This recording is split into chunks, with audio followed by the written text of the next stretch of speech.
So, ladies and gentlemen, we're going to do chapter 3.1. We're going to finish up this. We've already saw a lot of this stuff on Friday, so I'll just walk you through this again. We're graphing linear functions. We know how to graph y equals mx plus b. On Monday, or today's Monday, on Friday, we said, hey, our slope was -5, my b was 4, so we put our pencil on the b, which was 4, and then we went down 5/1, down 5/1. We said our slope was -5, which is also your average rate of change was -5. Y-intercept was 4, and again, if we have negative slope, we know that thing is decreasing. Okay? Did I share with you the monkey video? You guys see the monkeys, or no? We didn't see the monkey video? No. Oh. I'll have to share that with you then. The next one is f of x equals -4. We said that's y equals -4. Y equals, that's a horizontal line that had 0 slope. So our slope was 0. Our y-intercept was -4. Average rate of change is the same thing as slope. Okay? And then this is a constant function, right? It's just going straight across. So that's where I left you off on Fridays, to go over that stuff with you guys. Okay? Well, now we're moving on to the next set of questions. Again, this is chapter 3.1, properties of linear functions. So when we take a look, they might give you a set of coordinate points, and they ask you to determine if the given function is linear. And if it is linear, we got to determine the equation of a line. So I'm going to ask you guys, take a look at these coordinate points. How do you know if this is a line or not? What's some ideas that we could look at or we could try? So this is called brainstorming. Just throw out some ideas. What do you guys think? How can I tell, people online, people in class, how can I tell if this is linear or not? Vertical line test? Yeah, we can see if that's a function, but how can I tell if it's linear?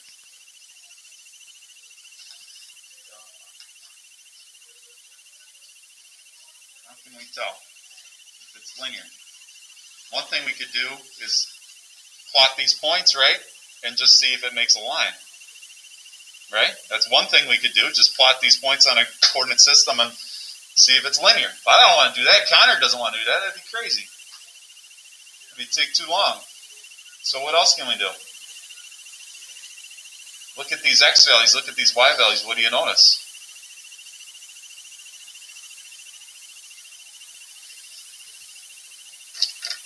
People online, what do you guys notice about these x's? What do you notice about these y values? They're increasing. They're increasing. Okay, so the x's keep on going up by what? -2, -1, 0, 1, 2. They keep going up by 1. Very good. So this is going up by +1. Okay. This is what we call the change in x. The change in x stays the same. We keep going up by 1. Well, look at my y's. -4, 0, 4, 8, 12. It keeps going up by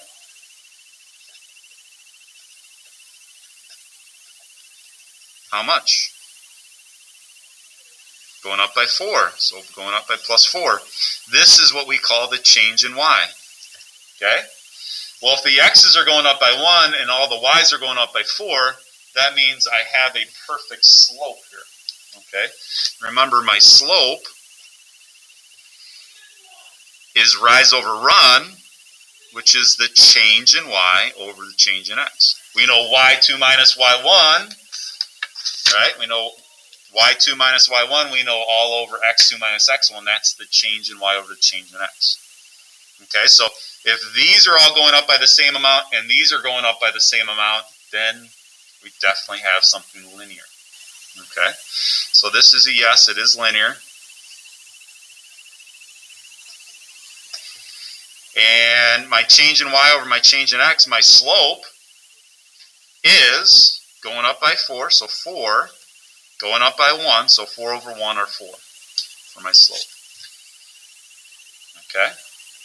Says if it is linear, then we have to determine the equation of a line. We got to come up with y equals mx plus b. Okay, so they want us to come up with the equation of a line, f of x equals or y equals mx plus b. We know the slope is 4. Now we got to come up with the b value. Do you guys see the b value up there?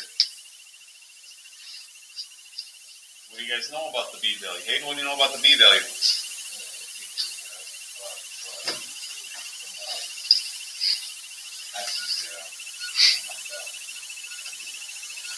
Yeah, so b is your y-intercept, and we know that's when x is 0, right? When we talk about x and y-intercepts, this guy right here is my b. So you don't have to do any extra work. We should know our b value is 4, because that's when x is 0. Okay? So final answer, yes, this is linear. And it is f of x equals 4x plus 4. Now, your slope and your y-intercept isn't always going to be the same two numbers, right? That just happens to be in this example, okay? So it's not always the same thing. It could have been something else. I don't know. So I take a look at the next one. So as I'm working through this, I could plot all these points, or I can just look at the change in x and the change in y. I look in the change of x, it keeps going up by 1 again, right? -2, -1, 0, 1, 2. But look at the y's. Change in y, that's 1. 1 to 4 is 3. From 4 to 9, that's 5. From 9 to 16 is what?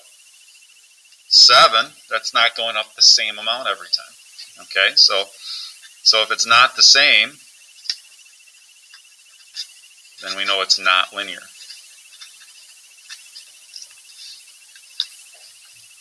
You guys okay with that? That's easy peasy.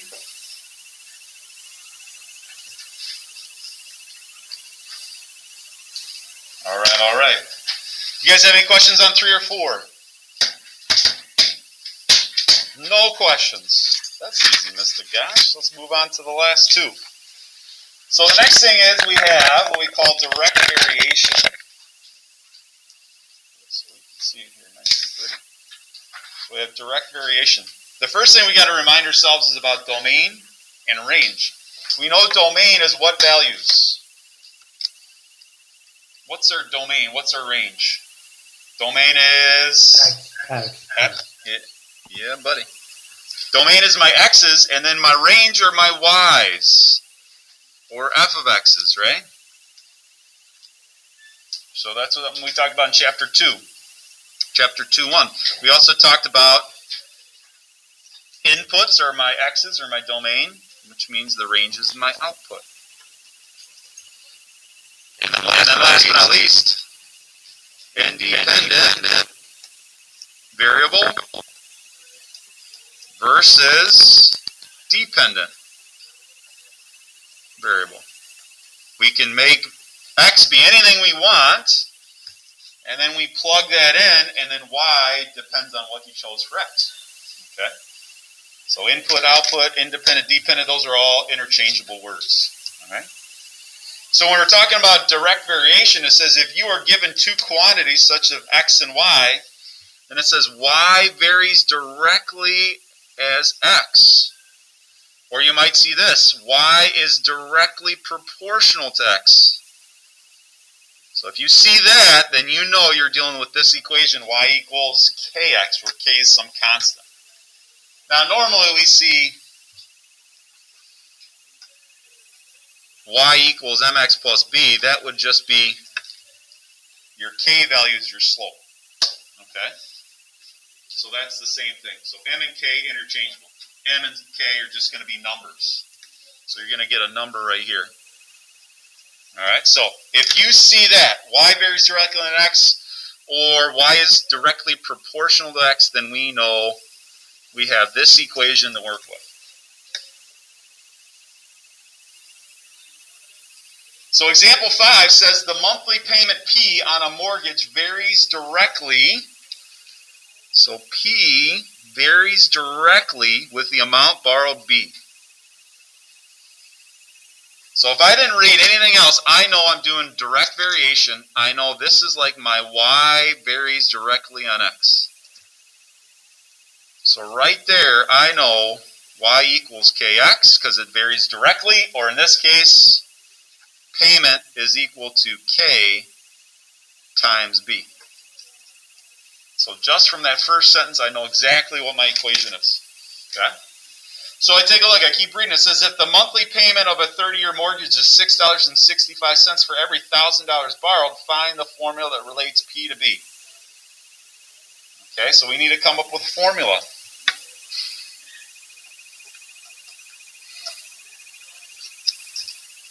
If I'm coming up with a formula, that means I got to come up with a number for K. So we need to find K.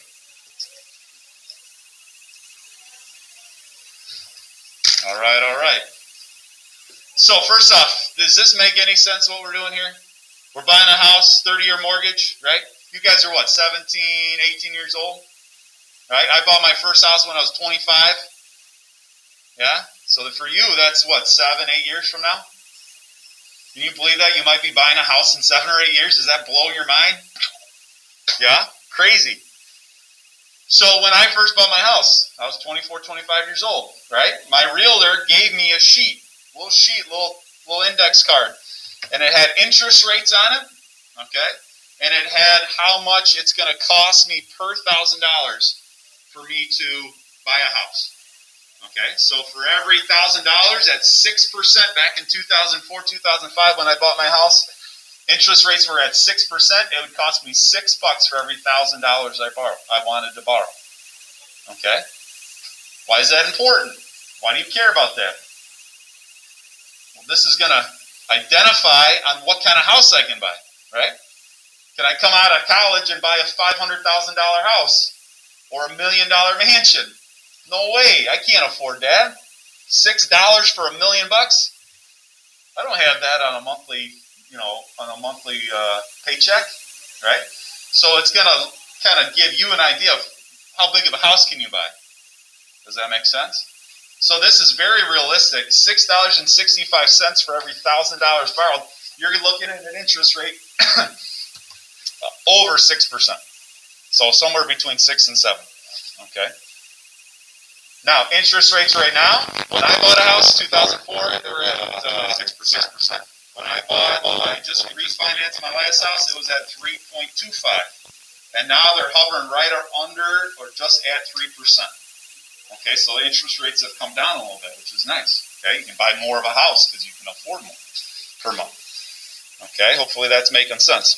So basically what we want to do is come up with a formula that allows me to figure out, hey, how big of a house can I buy? Right? Well, they told me my payment. They told me my payment for a 30-year mortgage is $6.65. Right? So that's P. We're trying to find K, and I'm borrowing. It's at $1,000. This allows me to find the K value. I hope we're writing this stuff down, right? We can use this on a quiz. We can use this on a test. Are we awake?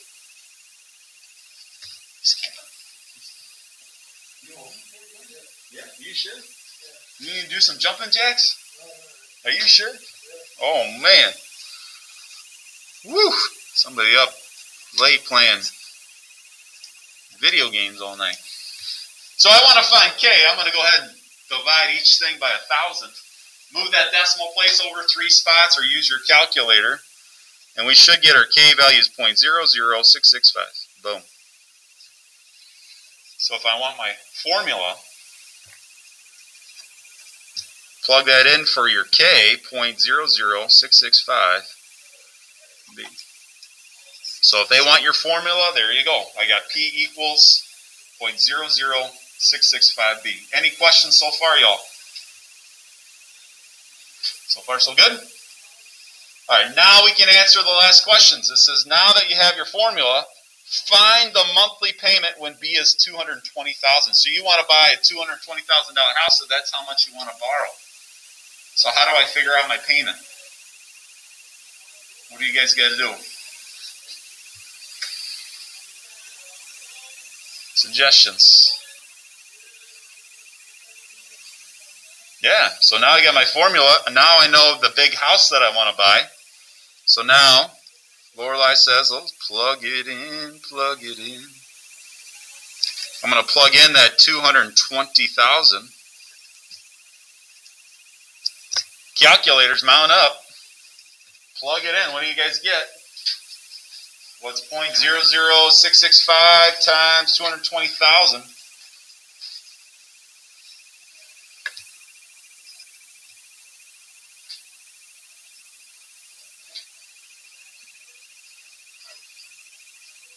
What do you guys get? 1,463 bucks. Okay, and that's a monthly payment you got to pay. Okay, now that's just on your principal. That's just, principal and interest of what you're repaying. When you're buying your house, you got to think of all the other things you got to pay monthly, right? You got to think about electric. You got to think about water, sewer, garbage pickup, right? Gas, right? You got to heat your house. Usually that's with gas, okay? You got to think of all these things. You got to think about car payment. Are you buying a car? Do you have a car payment? Okay? Then you got to think about insurance on that car. You got to think about insurance on the house. And then last but not least, Uncle Sam wants a little money too, right? So everybody pays property taxes. So now you got to start thinking about where you can afford to live, right? If I took my house, I live in Huntley, my taxes are about $8,800, we'll say $9,000, make it easy. Okay? I've been looking in Cary, that same house is over $11,000 in yearly taxes. Okay? So that's a difference of $2,000. Okay? Well, you got to divide that by 12 months. So let's say it's $2,400. Okay? $2,400 divided by 12, I got to pay an extra $200 a month to live in Cary versus living in Huntley. Now, Cary Grove, better school than Huntley, I would say, right? So you're paying a little extra a month to be a Cary Grove Trojan, right? Oh, man. Things to think about. Plus all the other cool stuff in Cary, right? You guys have a pool. That costs money. Library costs money. All that stuff. Roads. All right, so you guys have any questions? So real life stuff. Oh, man, when would I ever use this? Well, I just gave you a great example right there. Okay? All right. Last one, ladies and gentlemen. More lines. Straight line depreciation. Guys, think of things that depreciate. First off, do you know what depreciate means? Depreciate means it's going, the value is going down. Right? Can you guys think of, whether you're online or in class, what can you guys think of that depreciates? Hey, car, right? As soon as you buy a brand new car, drive it off the lot, now it's just lost like $2 or $3 grand or whatever, right? Car depreciates over time. These things wear down, things go bad on it, right? They just get old, okay? So car depreciates over time. What else? Anything else? Just cars? Oh man. So I can sell you my iPhone 6 for $600 and you guys would be happy with that? Huh? I can sell an iPhone 6 to you guys? It wouldn't depreciate? Oh man. I don't think so. Cell phones, right? Anything technology, right? Everything's obsolete after so many years. Laptops. How long do laptops usually last? Or you got to get a new one. Those Chromebooks, are they good anymore? No? They don't last very long, do they? What, about 4 years, 5 years maybe? And then they start bogging down, slowing down. They're terrible after 4 or 5 years, right? They're so slow, right? So, technology, anything technology. I mean, every year we're getting new phones, right? Every other year or something like that. I think 18 months are typical where you can start trading in your phone, right? All the new technology, new iPhone 11's coming out. Watch out. All right. So, anything that will wear on time, stuff like that. Says a book value is the value of an asset that a company uses to create its balance sheet. Some companies use straight line depreciation so that the value of an asset declines over a fixed amount of time. Okay, so if you own a business, you're going to get all this equipment, right? Well, over time, this equipment's going to break down, whether it's a truck, maybe you're driving a truck around, Okay, maybe you have some kind of machinery that you have to buy.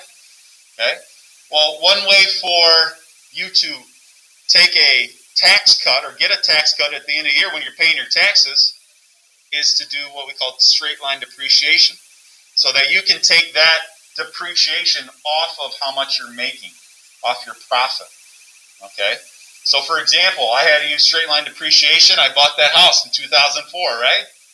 Got married, bought a new house. It was a townhouse, 3 bedrooms, 2 baths. Okay, or 2.5 baths. Okay, well, after you get married, what happens? You start having kids, right? Start having kids, then another one comes, and then all of a sudden that 3-bedroom house is getting awfully small, isn't it? And it's a townhouse with no basement. You can't store all these baby things. Yeah? Guys, this will happen 9 years from now. You better be ready. Right?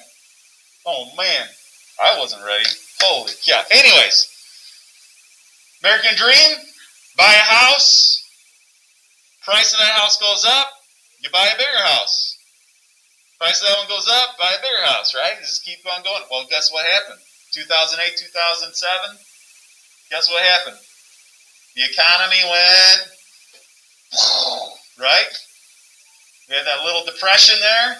Okay, house prices, that house I bought with $180,000, let's say, was worth $130,000. Okay? That's a $50,000 difference, right? I paid off some of that mortgage. Now I owe $160,000 on it. Okay, so I have a $160,000 mortgage and it only is worth $130,000. So if I sold that house, I would have to come to the closing with $30,000. You think I had $30,000 just laying around? No way. So I did what some people do, is I turned that into a rental property. Okay. Now, straighter line depreciation, where'd that come in? Well, we started having to buy different things for that place. Washing machine, drying machine, dryer, okay? New dishwasher.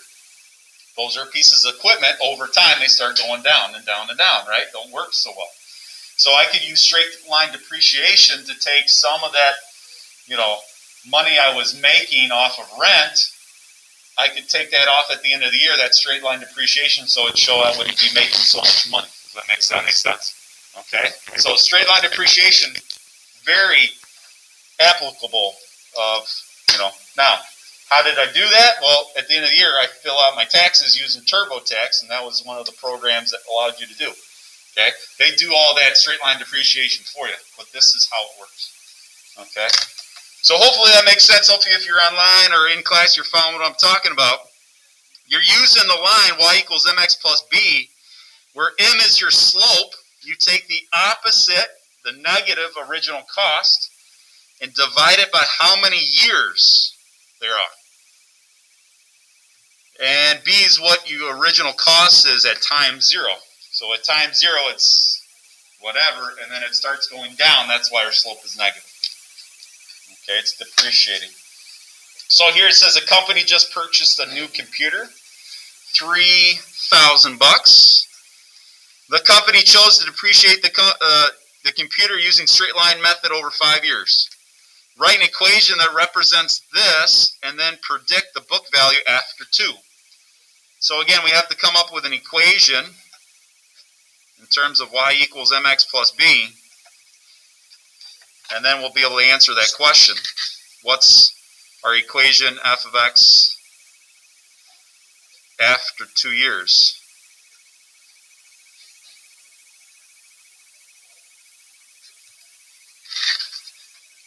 So first things first, well, we got to find our slope. And we know our slope is the opposite of the original cost divided by years that it's being depreciated. So I take a look, what's the original cost of this thing? What do you guys got? Shout it out. 3,000, so negative 3,000, very good. And then I'm doing it over 5 years. So divide by 5, so I get a slope of negative 600. So every year, basically, that thing is worth $600 less each year. If that makes sense. Okay? My B value is again the original cost. So at time 0, it's worth $3,000. So I've got y equals, or f of x equals m, my slope, which we had was negative 600. X is x, and b is 3,000. And now this is my equation. So far, so good? All right, now we can answer the question. It says, now that we have our equation, write an equation. Now we have that. Predict the book value of the computer after 2 years. So what do we got to do? How can we solve that?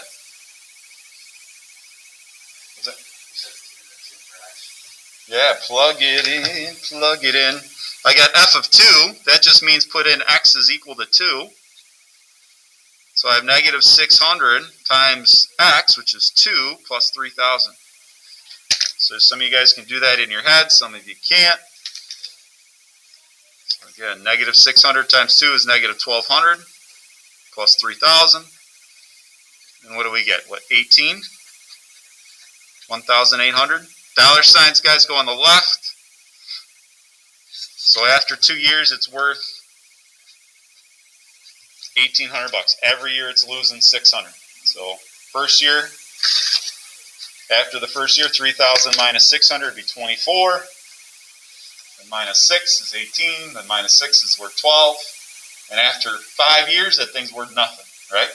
And that makes sense because, I mean, these laptops, we get these laptops here for about every 4 years, teachers get new laptops. Because by the 4th year, they're so slow and obsolete, right? Technology keeps improving and getting faster and faster. Oh man, I can't wait to get a new one because this thing's terrible. I'm just kidding, it's fine. It does its job. All right, ladies and gentlemen, do you guys have any questions with chapter 3.1? That's it. So again, 3.1, you guys should know how to graph lines, right?